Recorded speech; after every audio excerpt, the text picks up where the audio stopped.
Olá! Hoje a gente vai mergulhar nas ideias de Ultra Corajoso, do Joel J. É um material bem focado em alta performance profissional, sabe? Mas com uma abordagem que, bom, pode surpreender. Exato. A proposta central dele gira em torno de 4 pilares, né? Talento, propósito, dinheiro e ambiente. Mas o interessante mesmo é a ordem que o autor sugere para a gente olhar para eles. É meio diferente do usual. Pois é. Geralmente o pessoal fala para começar pelo propósito, né? Qual o seu porquê e tal. Mas aqui a sugestão é outra. E a nossa análise hoje vai ser para extrair o essencial disso para quem está buscando crescimento e resultado. Vamos nessa. Ok, então vamos direto para o ponto que eu achei mais contra-intuitivo. Por que essa ideia de começar pelo talento e não pelo propósito? Parece ir contra tudo que a gente ouve por aí. Olha, o argumento principal é buscar a autenticidade primeiro, sabe? O autor define talento não como algo super raro, mas como padrões que a gente tem, naturais. Padrões? Como assim? Padrões de pensamento, de sentimento, de comportamento, que se repetem. Aquilo que flui mais fácil pra gente. A ideia é, se a gente começa por aí, a gente evita criar um propósito que na verdade não é nosso. Ah, tipo um propósito baseado no que os outros esperam. Ou no que a gente acha que deveria ser. Exatamente. É sobre se conhecer de verdade e aceitar o que a gente tem de bom antes de mirar num objetivo gigante. Ser genuíno primeiro. Entendi a lógica. Para não construir, sei lá, um castelo em terreno que não é firme, né? Mas e como a gente identifica esses talentos na prática? O autor dá alguma pista, alguma categoria? Dá sim. Ele agrupa em 4 áreas principais, para facilitar. Tem os talentos de execução, sabe? Aquela galera que faz acontecer. Sei, mão na massa. Isso. Tem os de pensamento estratégico, mais analíticos, que planejam. Os de influência, que convencem, comunicam bem. E os de construção de relacionamentos, que conectam pessoas. Interessante essa divisão. Ajuda a gente a se localizar, né? Com certeza. Identificar onde a gente tem mais aptidão natural seria o passo 1.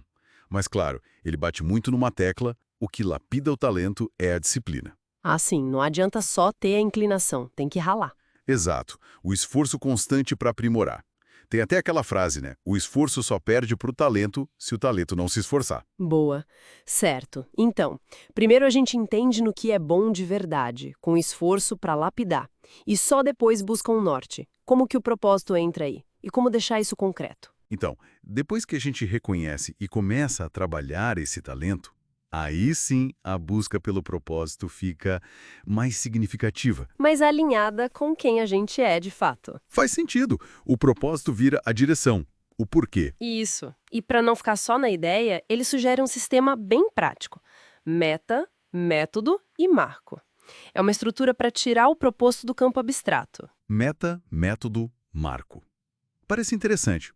Pode detalhar um pouquinho o que significa cada um nesse contexto? Claro, a meta é definir bem o objetivo, o que você quer alcançar, quando e por que aquilo é importante. Bem específico. Ok, clareza no alvo. Exato. O método é o como, o plano de ação, o treino que precisa, a atitude mental para manter. E o marco, Seria os checkpoints. perfeito. Os pontos de checagem, como medir o progresso, buscar feedback, ajustar a rota se precisar.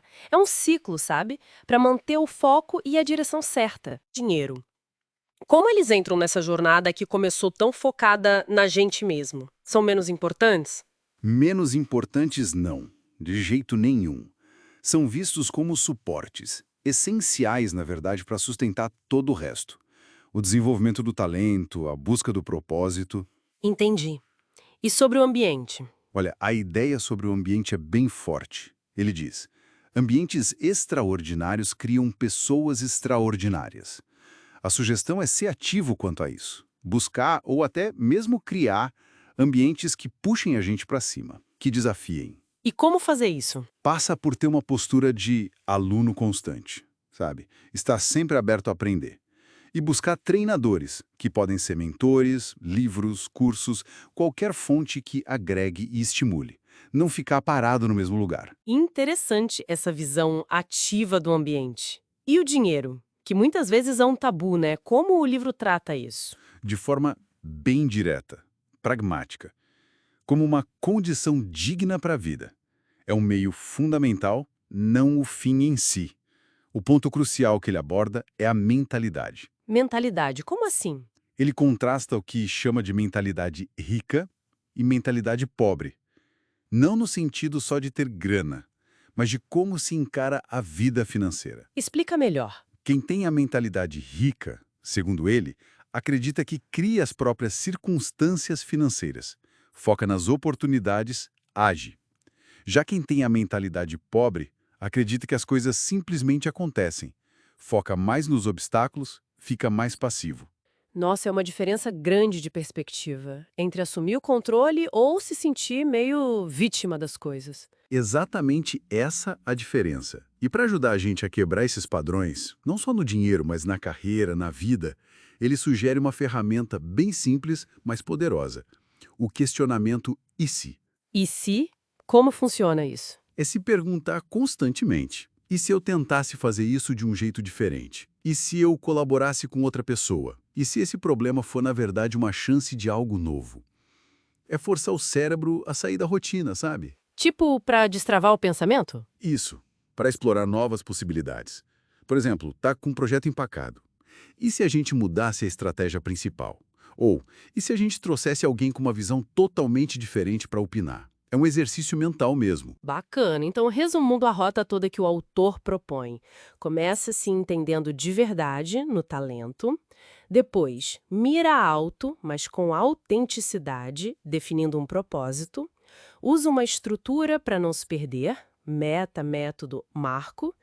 E se apoia num contexto que ajude, o ambiente, e gerenciando bem os recursos, o dinheiro. É isso? Perfeito.